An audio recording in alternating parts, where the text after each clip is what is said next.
Teacher Andy accuses ex-girlfriend's family of taking his channel. Taiwan cancels residency of Chinese spouse for pro-China remarks.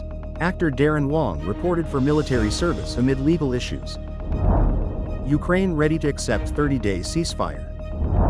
Poland announces military training plan for all men. Only 7 countries met WHO air quality standards in 2024. Jordan and Bryant rookie jerseys auction for $10 million apiece. Lego sales rise as bricks click with more shoppers.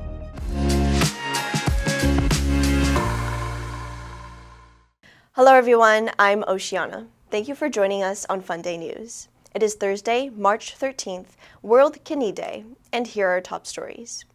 And for today's Taiwan news, YouTuber Andy released a video on March 11th accusing his ex-girlfriend Jianning's family of taking control of his channel Crowd after 10 years of hard work. His video quickly gained traction, with his channel reaching 1 million subscribers within 32 hours. Fans showed strong support in the comments and donations. A Chinese national, Liu, who posted videos promoting China's use of force to unify Taiwan, had her residency permit revoked by Taiwan's immigration authorities. The video, which included statements like Taiwan should be unified by force, led to legal action, and Liu is required to leave Taiwan. Actor Darren Wang, involved in a fake medical certificate scandal and a separate case of allegedly inciting a gang assault, reported for military service on March 13th. Wearing a blue hat and black mask, he kept a low profile while traveling to the military base in Taichung. And in global news, the United States will immediately lift a pause on intelligence sharing and resume providing security assistance to Ukraine after delegates from Kyiv agreed to accept the Trump administration's proposal for a 30-day interim ceasefire with Russia. According to a joint statement issued Tuesday, Ukraine has expressed its readiness to accept the U.S. proposal to enact an immediate interim 30-day ceasefire, which may be extended by mutual agreement of the parties. Ukraine is ready to stop shooting and start talking, and now it'll be up to them to say yes or no. I hope they're going to say yes, and if they do, then I think we made great progress. If they say no, then we'll unfortunately know what the impediment is to peace here. The statement added, the United States will communicate to Russia that Russian reciprocity is the key to achieving peace. The future of U.S. support for Kyiv has been in grave doubt since an extraordinary on-camera confrontation between President Donald Trump and Ukrainian President Volodymyr Zelensky in the Oval Office on February 28. Following that incident, the Trump administration paused intelligence sharing with Kyiv. Meanwhile, the administration has taken a series of policy steps signaling a more cooperative stance toward Russia, traditionally viewed as a key geopolitical adversary of the West.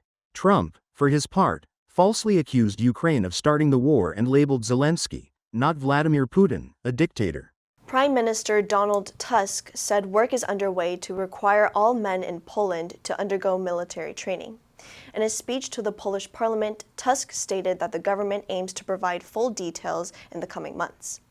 Efforts are being made to prepare large-scale military training for every adult male in Poland. He noted that Ukraine's army has 800,000 soldiers, while Russia has around 1.3 million. He aims to increase the size of the Polish army, including reservists, from around 200,000 to 500,000. Tusk said, "We will try to have a model ready by the end of this year so that every adult male in Poland is trained for war, ensuring that our reserves are comparable and adequate to potential threats." He added that women may also undergo military training but stated, "War is still, to a greater extent, the domain of men." His government is also carefully examining France's proposal to extend its nuclear umbrella over Europe. Poland has significantly increased defense spending since Russia's full-scale invasion of Ukraine in 2022. It has signed arms contracts worth approximately $20 billion with the U.S. to purchase 250 M1A2 Abrams battle tanks, 32 F-35 jets, 96 Apache helicopters, Javelin missiles, and artillery rocket systems.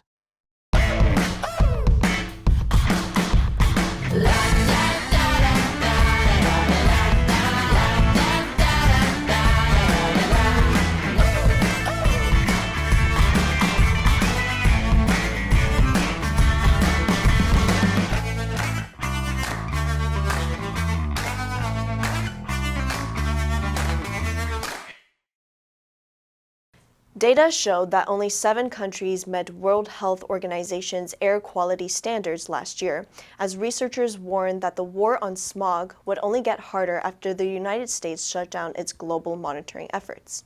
Chad and Bangladesh were the world's most polluted countries in 2024, with average smog levels more than 15 times higher than WHO guidelines. Only Australia, New Zealand, the Bahamas, Barbados, Grenada, Estonia, and Iceland made the grade.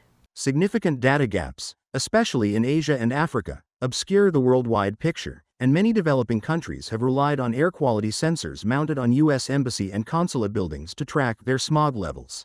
However, the State Department recently ended the program, citing budget constraints, with more than 17 years of data removed last week. Average concentrations of small, hazardous airborne particles known as PM 2.5 reached 91.8 micrograms per cubic meter last year. The WHO recommends levels of no more than 5 micrograms per cubic meter, a standard met by only 17% of cities last year. India, ranked 5th in smog levels, saw its average PM 2.5 levels fall 7% year-on-year to 50.6 micrograms per cubic meter. Jerseys worn by Michael Jordan and Kobe Bryant in the first NBA games of their careers could sell for millions of dollars when they go up for auction this spring. According to press release from Sotheby's, which is hosting the sale, the jerseys represent the basketball legend's humbling beginnings and are expected to sell for a combined $20 million. The auction house said it expects each jersey to fetch around $10 million. Michael Jordan's signed game-worn uniform from the 1980s is a unicorn rarely found in the market. The auction house said May Gray, a company specializing in authenticating and selling sports memorabilia, examined 130 jerseys purported to have belonged to Jordan, but only found 4 to be authentic. Jordan's debut jersey is one of them. It was authenticated using photo matching, a meticulous process that compares specific markings, wear patterns, and unique characteristics of an item to high-resolution photographs or video footage. It is the only game-worn jersey from Jordan's rookie season ever to go up for auction. Similarly rare is Kobe Bryant's debut Los Angeles Lakers jersey, dating back to the start of his legendary career with the team. LEGO reported strong sales growth for 2024 as more shoppers purchased its colorful plastic brick construction sets, with the toy maker claiming it was gaining market share from rivals.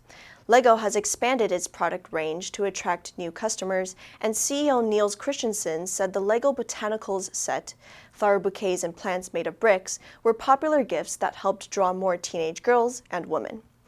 The company has gained market share in just about every market, with overall revenue growing 13%, up from 2% growth in 2023. Christensen said, "We have had really strong momentum, particularly in the US in 2024. We ended the year well, and we've actually seen that momentum continue into 2025. LEGO expanded its range of sets last year to 840, with 46% being new, and said it was tapping into a passion for sport through partnerships with Formula One.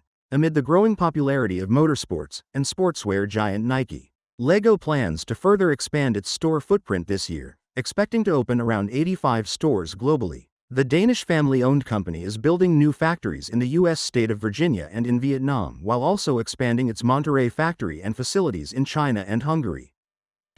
The answer for yesterday was B, barrage. The politician faced a barrage of questions from the reporters. Did you answer correctly? Now let's delve into today's news. Ukraine ready to accept 30-day ceasefire. Number 1, extraordinary. 非凡的,卓越的. Her extraordinary talent in music made her a star at a very young age. Number 2, adversary. 对手,敌人. In the final match, he faced a tough adversary who had never lost a game. Number 3, cooperative. 合作的,协作的.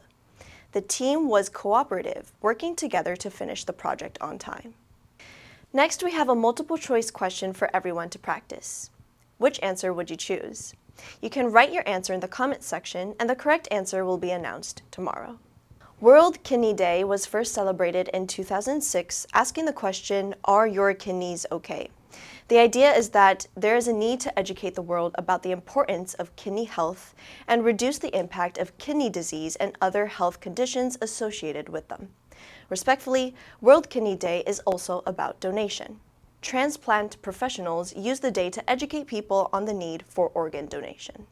And that's all for today's Funday News. Be sure to tune into Funday News from Monday to Friday and click the link below to join Funday for free. I'm your host, Oceana. I'll see you next time.